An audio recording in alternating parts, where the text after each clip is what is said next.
नमस्कार विद्यार्थी मित्रांनो, पुणे गुजराती केळवणी मंडळाअंतर्गत निरवदा संचलित एच.व्ही. देसाई स्पर्धा परीक्षा केंद्रामध्ये आज आपल्या विद्यार्थ्यांचं सिलेक्शन झालेलं आहे. खरं तर सगळ्यांनी केलेल्या मेहनतीचा हा एक परिणाम आहे आणि तो रिझल्ट आपल्याला शो होतोय. आज आपण त्यांच्याकडनं जाणून घेऊयात. तुमचं नाव काय सर? सर माझं नाव शुभम महादेव लांडगे.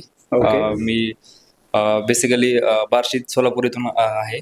बरं, आणि तुमची कौटुंबिक पार्श्वभूमी कशी आहे सर, आणि स्ट्रगल फेज कसा होता तुमचा? सर कौटुंबिक पार्श्वभूमीवर बोलायचं झालं तर माझे वडील शेती करायचे आणि आई देखील वडिलांना शेती कामामध्येच मदत करायची.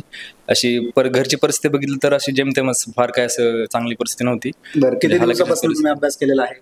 सर मी 2020 साली ग्रॅज्युएशन पास आउट झालं माझं. आणि त्यानंतर मग 21 हे वर्ष माझं पूर्णपणे लॉकडाऊन मध्ये गावाकडेच गेलं आणि त्यानंतर मग 21च्या एंडला मी सुरू केला अभ्यास. म्हणजे आता तुमचं कुठलं पद आणि कितवी रँक आलेली आहे विद्यार्थ्यांना सांगता येत तुम्हाला? सर आता माझी निवड ही पोलीस उपनिरीक्षक म्हणजे PSI या पदासाठी झालेली आहे आणि त्यामध्ये माझी 268वी रँक आहे. ओके. आणि कॅटेगरी मधून बोलायचं झालं तर 10वी रँक आहे. 10वी रँक आहे कॅटेगरी मधनं तुमच्या. ओके. आणि मला दुसरा एक प्रश्न विचारायचा आहे की सर आता आपल्यासोबत निरव सर सुद्धा आहेत. तुम्ही मला वाटतं की इंटरव्ह्यू दिलेला आहे, mock interview. SS Kulkarni sir होते आपल्यामध्ये आणि एकंदरीत तुम्ही आमच्या बॅचचे स्टुडंट आहात. तर एकंदरीत तुमचा जो प्रवास आहे त्यामध्ये बाकी सगळं ऍटमॉस्फिअर, मित्र असेल, घरचा सपोर्ट असेल, फॅमिली, ह्या सगळ्यांबद्दल तुम्हाला एक मेसेज काय द्यावा लागतो स्टेप बाय स्टेप? सर मला असं वाटतं की म्हणजे कोचिंगची इथं आल्यानंतर मला समजलं की इतके कॉर्डियल लोक आहेत. म्हणजे सपोज निरो सर झाले, कुलकर्णी सर झाले, मग या लोकांच्या सहवासात आपण सपोज मी 2-3 इन्स्पायरच्या राहिलो तर त्यांनी इतकं मला कॉर्डियली बिहेव केलं माझ्यासोबत की मला असं वाटलं की यार आपण आधी जर आलो असतो माझ्या ह्याच्या मगाशी तुम्ही बोलता बोललात की SS कुलकर्णी सर पॅनलिस्ट होते आपल्याकडे. त्यांनी सांगितलं की तुम्ही मोठ्या पोस्टसाठी क्लास 1 साठी प्रिपरेशन करा. तुम्हाला काय वाटतं त्याबद्दल? येस सर, माझी प्रयत्न चालू आहेत त्यासाठीच.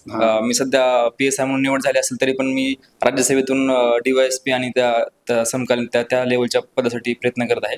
क्लास 1 होण्याचं माझा इच्छा आहे. तुम्हाला क्लास 1 होण्यासाठी खूप खूप शुभेच्छा. आणि आता आपण वळूयात निरव सरांकडे. सर तुम्हाला विद्यार्थ्यांना काय मेसेज देता येईल? दररोज आता मी सकाळपासून जवळपास बघतोय की विद्यार्थी कंटिन्युअस येतात. आता मग एक अर्ध्या तासापूर्वी अजय कळसकर आले होते, जी रँक 1 आलेली आहे.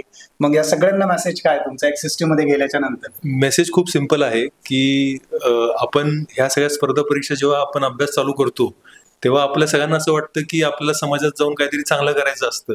तर ती भावना तुम्ही जे पहिल्या दिवशी जी पुस्तक उचललेली होती ती भावना नेहमी लक्षात ठेवा, तिचं स्मरण ठेवा आणि पुढे तुम्ही काम करा. बऱ्याचदा रिझल्ट आल्यानंतर आपण बघतो की विद्यार्थी थोडेफार ज्यांचं व्हॅल्यू सिस्टम चांगली नाहीये, मूल्य चांगले नाही, ते वाहून जातात. मला 100% गॅरंटी आहे की आपली जी एच.व्ही. देसाई स्पर्धा परीक्षा केंद्रामधनं जे विद्यार्थी यशस्वी होतात त्यांना 2 अटी असतात. They don't only have to be honest but they also have to be efficient. तर ऑनेस्ट आणि एफिशियंट म्हणून हे अधिकारी म्हणून काम करतील आणि समाजामध्ये खूप चांगलं काम करतील आणि लोकांची जी समस्या आहेत त्याचं निवारण करतील. आणि ह्याच्याबद्दल मी हे पण सांगू इच्छितो की इंटरव्ह्यू झाल्या इंटरव्ह्यू पॅनल, एस्पेशली आपले जे SS कुलकर्णी सर आहेत, त्यांना एवढ्या वर्षाचा दीर्घकाळ एक्सपिरियन्स आहे पोलीस सर्व्हिसमध्ये.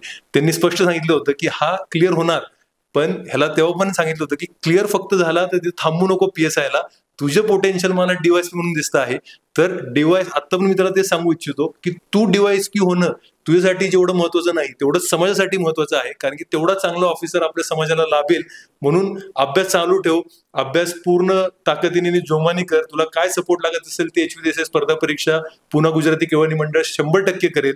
आणि तू DYSP झाला तर आम्हाला सगळ्यांना खूप जास्ती अजून आनंद होईल आणि तुला या पोस्टसाठी शुभेच्छा. बरं सर, एक शेवटचा प्रश्न सर, की आता बरेच विद्यार्थी यामध्ये 100 आहेत, त्यातले 20 सिलेक्ट होतात, 80 त्यामध्ये नॉट सिलेक्टेड असतात. त्यांच्याबद्दल काय बोलता येईल सर? त्यांच्याबद्दल मी हे सांगू इच्छितो की हे जर तुम्ही एक म्हणजे तर हे बघा की ह्यांनी ग्रॅज्युएशन झालेलं आहे 2020 मध्ये आणि आज आपण 2024 मध्ये त्याला पोस्ट आहे. तर तुम्हाला प्लॅनिंग करणं तुमच्या अभ्यासाचं खूप महत्व आहे. आपण जेव्हा या स्पर्धा परीक्षेकडे येतो तेव्हा आपण काहीतरी डिसाईड करून आलेलो पाहिजे की किती अटेम्प्ट देणार आहोत, किती वर्ष देणार आहोत. आणि ते जर आपण प्रामाणिकपणे चांगल्याप्रमाणे केलं तर आपला अभ्यास, आपली कॅपॅसिटी, आपली तपश्चर्या एवढी जबरदस्त होते की आपण दुसऱ्या कुठल्याही क्षेत्रात जर गेलो तर त्या क्षेत्रामध्ये आपण सक्सेसफुल होऊ. बिझनेस केला, दुसरी कुठे नोकरी केली, कारण की आपलं लिहिण्याची क्षमता असेल, अभ्यास करण्याची क्षमता असेल, कॉन्सन्ट्रेशन असेल, असं कुठल्याही दुसरं क्षेत्र नाही जिथं तुमची एवढी डेव्हलप होते. आज आपण बघतो इंस्टाग्राम पूर्ण जग आहे, रील जग आहे.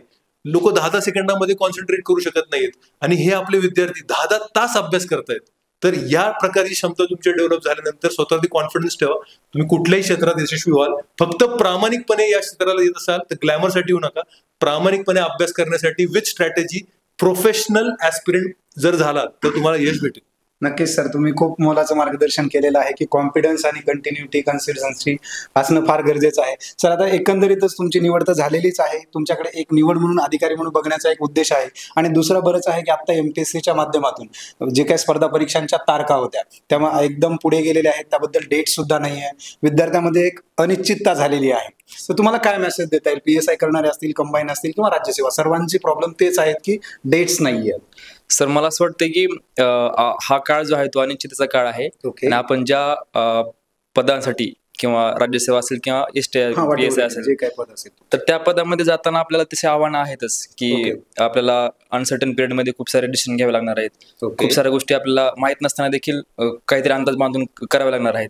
त्यामुळे आपण आतापासूनच प्रिपेअर होतो या गोष्टीला. आपण या असा पॉझिटिव्ह घेऊ शकतो या गोष्टींना. बरोबर आहे ना की निगेटिव्ह अभ्यास होत नाही, एक्झामच पुढे गेली, तारीखच नाही, मला डेट असेल तर अभ्यास होतो माझा, अशी कारण देण्यापेक्षा मला वाटतं विद्यार्थ्यांनी या अँगलला पॉझिटिव्हिटी घेऊन कंटिन्यू अभ्यास करत राहिले पाहिजे. नक्कीच शुभम सर, तुम्ही अतिशय मोलाचा सल्ला दिला आहे विद्यार्थ्यांना की don't waste your time, focus on your study. आणि विद्यार्थी मित्रांना ही स्पर्धा परीक्षा केंद्राच्या मार्फत आमची विनंती हीच आहे की डेट्स कधीही येतील, केव्हाही येतील, पण तुम्ही स्वतःला प्रिपेअर आहात का विचारणं फार महत्वाचं आहे आणि तुम्ही त्यावरती कॉन्सन्ट्रेशन करावं. HV देसाईच्या सर्व स्पर्धा परीक्षा मार्गदर्शन केंद्राचं स्टाफचं, पुणे गुजराती केळवणी मंडळ असेल, निरोधा संचलित स्पर्धा परीक्षा केंद्र असेल, आपल्या या सर्वांचं पुन्हा एकदा मी अभिनंदन करतो की तुम्ही असेच अधिकारी घडवत चला. So thank you so much.